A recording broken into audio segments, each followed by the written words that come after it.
Hello everyone. आज हम इस वीडियो में जानेंगे दिवाली से जुड़े धार्मिक तथ्य जो शायद आप भी नहीं जानते। तो चलिए जानते हैं ऐसे तथ्य जो दिवाली के लिए बहुत ज़्यादा इम्पोर्टेंट हैं और जो शायद एक आम इंसान नहीं जानता। विष्णु ने 3 पग में, जी हाँ, भगवान विष्णु ने 3 पग में तीनों लोकों को नाप लिया। राजा बलि की दानशीलता से प्रभावित होकर भगवान विष्णु ने उन्हें पाताल लोक का राज्य दे दिया। साथ ही यह भी आश्वासन दिया कि उनकी याद में भूलोकवासी प्रत्येक वर्ष दीपावली मनाएंगे। महाप्रतापी तथा दानवीर राजा बलि ने अपने बाहुबल से तीनों लोकों पर विजय प्राप्त कर ली। तब बलि से भयभीत देवताओं की प्रार्थना पर भगवान विष्णु ने वामन रूप धारण कर प्रतापी राजा बलि से 3 पग पृथ्वी दान के रूप में मांगी। महाप्रतापी राजा बलि ने भगवान विष्णु की चालाकी को समझते हुए भी याचक को निराश नहीं किया और 3 पग पृथ्वी दान में दे दी। त्रेता युग में भगवान राम जब रावण को हराकर अयोध्या वापस लौटे, तब उनके आगमन पर दीप जलाकर उनका स्वागत किया गया और खुशियां मनाई गई। कार्तिक अमावस्या के दिन सिखों के छठे गुरु हरगोविंद सिंह जी बादशाह जहांगीर की कैद से मुक्त होकर अमृतसर वापस लौटे थे। इस खुशी में सिखों ने दिवाली मनानी शुरू कर दी। बौद्ध धर्म के प्रवर्तक गौतम बुद्ध के समर्थकों एवं अनुयायियों ने 2500 वर्ष पूर्व गौतम बुद्ध के स्वागत में हजारों लाखों दीप जलाकर दीपावली मनाई थी। कृष्ण ने अत्याचारी नरकासुर का वध दीपावली के एक दिन पहले चतुर्दशी को किया था। इसी खुशी में अगले दिन अमावस्या को गोकुल वासियों ने दीप जलाकर खुशियां मनाई थी।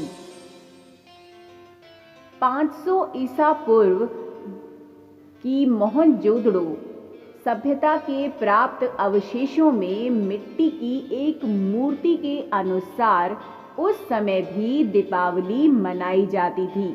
जी हाँ, 500 ईसा वर्ष पूर्व। उस मूर्ति में मातृ देवी के दोनों ओर दीप जलते दिखाई देते हैं। अमृतसर के स्वर्ण मंदिर का निर्माण भी दीपावली के ही दिन शुरू हुआ था।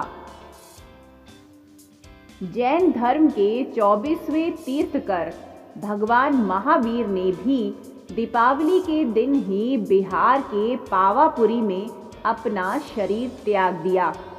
महावीर निर्वाण संवत इसके दूसरे दिन से शुरू होता है, इसीलिए अनेक प्रांतों में इसे वर्ष के आरंभ की शुरुआत मानते हैं। राक्षसों का वध करने के लिए मां देवी ने महाकाली का रूप धारण किया। राक्षसों का वध करने के बाद भी जब महाकाली का क्रोध कम नहीं हुआ, तब भगवान शिव स्वयं उनके चरणों में लेट गए। भगवान शिव के शरीर स्पर्श मात्र से ही देवी महाकाली का क्रोध समाप्त हो गया। इसी की याद में उनके शांत रूप लक्ष्मी की पूजा की शुरुआत हुई। इसी रात इनके रौद्र रूप काली की पूजा का भी विधान है।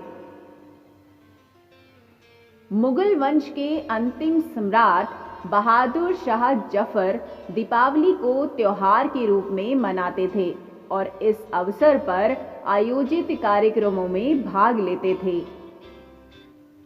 शाह आलम द्वितीय के समय में समूचे शाही महल को दीपों से सजाया जाता था एवं लाल किले में आयोजित कार्यक्रमों में हिंदू मुसलमान दोनों भाग लेते थे।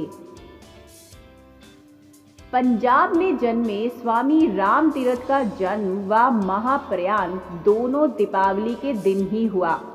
इन्होंने दीपावली के दिन गंगा तट पर स्नान करते समय ओम कहते हुए समाधि ले ली। महर्षि दयानंद ने भारतीय संस्कृति के महान जननायक बनकर दीपावली के दिन अजमेर के निकट अवस्थान लिया। इन्होंने आर्य समाज की स्थापना की। दीने इलाही के प्रवर्तक मुगल सम्राट अकबर के शासनकाल में दौलत खाने के सामने 40 गज ऊंचे बांस पर एक बड़ा आकाश दीप दीपावली के दिन लटकाया जाता था। बादशाह जहांगीर भी दीपावली धूमधाम से मनाते थे। सम्राट विक्रमादित्य का राज्याभिषेक दीपावली के दिन हुआ था, इसलिए दीप जलाकर खुशियां मनाई गई। ईसा पूर्व 4वीं शताब्दी में रचित कौटिल्य अर्थशास्त्र के अनुसार कार्तिक अमावस्या के अवसर पर मंदिरों और घाटों यानी नदी के किनारों पर बड़े पैमाने पर दीप जलाए जाते थे। तो ये थे दीपावली के अवसर पर बहुत ही अमेजिंग फैक्ट्स। मुझे उम्मीद है कि आपको ये वीडियो बेहद पसंद आई होगी। Happy Deepawali. Welcome to Bhakti Om Sandhya. For more videos, please subscribe, like and share.